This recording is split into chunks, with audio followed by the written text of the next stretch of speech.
Or anything else, Senator, I'd like to thank the committee for inviting me para once and for all malaman natin ang totoo. So, I would like to request sa inyo na huwag ninyo akong ituring president or kaibigan. Treat me as a witness and tignan natin kung lalabas yung totoo. So, with your permission, at maraming salamat po sa inyong lahat for inviting me. I'd like to start my mandate as President of the Republic was to protect the country and the Filipino people. Do not question my policies because I offer no apologies, no excuses. I did what I had to do. And whether you believe it or not, I did it for my country. The war on illegal drugs is not about killing people. It is about protecting the innocent and the defenseless. The war on drugs is about the eradication of illegal substances such as shabu, cocaine, heroin, marijuana, party drugs, and the like, as a menace which ruins people, families, communities, and relationships, and tears apart the social fabric which binds society together in peace, harmony, and brotherhood.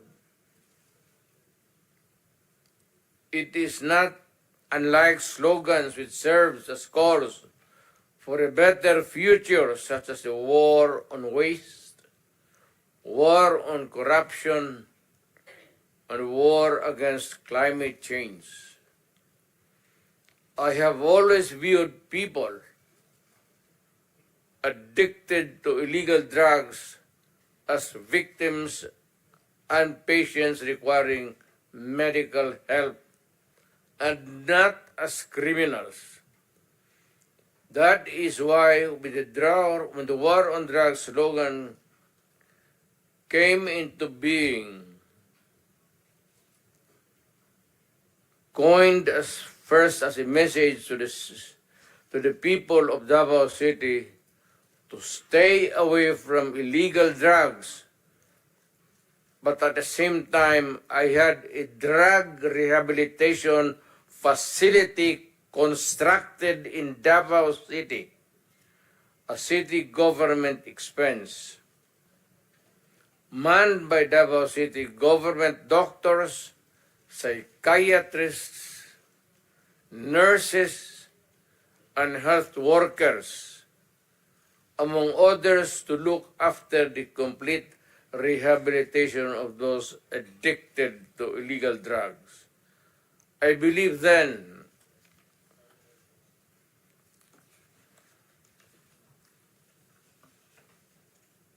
and I still believe now that rehabilitation and not fear of death or incarceration to be the key to the return of the addicted individuals back to the mainstream of a just and forgiving society. But no mistake about it, I hate drugs. I loathe the purveyors, the merchants, and the pushers of this demonizing element. I have not failed to emphasize this from the very day of the campaign when I ran for the presidency in 2016. This was my covenant with the Filipinos who believed in me. And to this day, must still agree with what in government have achieved. It is unfortunate that drug-related crimes are on the rise again. Every day you can read about children being raped, people getting killed and robbed. And just recently, a drug den was raided within the Malacanang complex. This clearly manifests that the purveyors of this menace are back in business.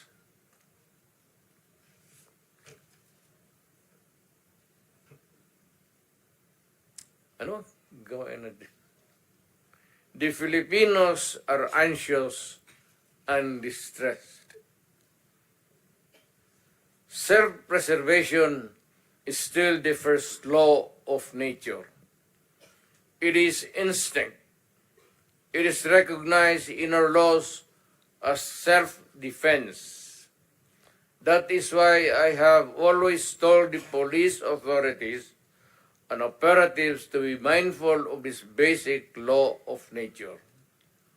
However, I tell them not to abuse their authority and power. At hindi ko talaga pinayagan yung abuso ng pulis o sundalo kailanman sa buong buhay ko. And as mayor for so many years and as president. In the guise of protecting themselves. But when your very life is placed at risk, and it can be snuffed out in a matter of seconds, then and only then must you act accordingly. Repel the aggression only in self-defense. Alam mo, matagal ako nagturo sa aming bayan sa Police Academy. When I was a prosecutor, to augment my income noon bago akong kasal, nagturo ako sa police. Ang sinabi ko talaga sa kanila, when you are arresting a criminal, you are not supposed to request him to surrender. Rather, you have to overcome the resistance. However, pag ayaw, it's the duty of the police is to overcome the resistance kung ayaw mag-surrender. At kung may baril, at kung tingin mo, sabi ko sa mga polis doon sa academy, mamamatay ka, barilin mo. Barilin mo sa ulo. Patayin mo at least one less criminal in the community. Yun ang utos ko when I was a fiscal and I was a professor doon sa Police Academy. Yun ang turo ko sa kanila. No quarters given, no quarters asked. Criminal ito.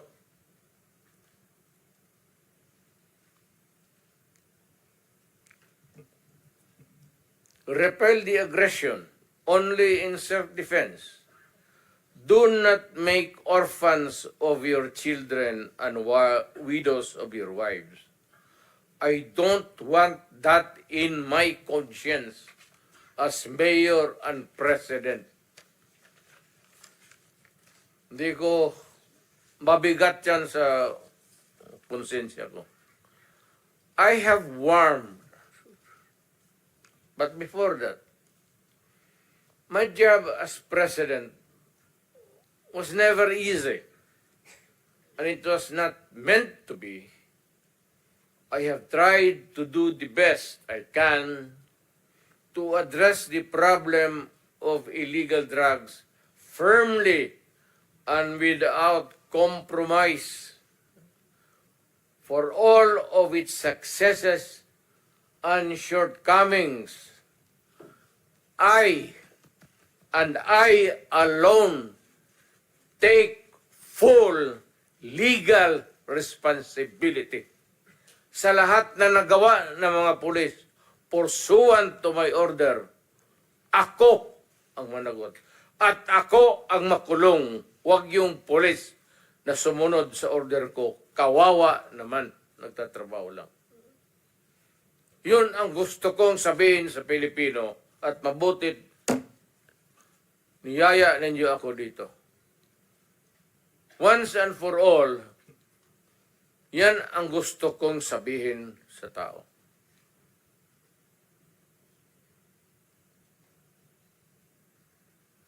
I have warned all of you as your president then and as a private citizen now. Drugs will destroy the Filipino. It will destroy my country. And I will never allow it.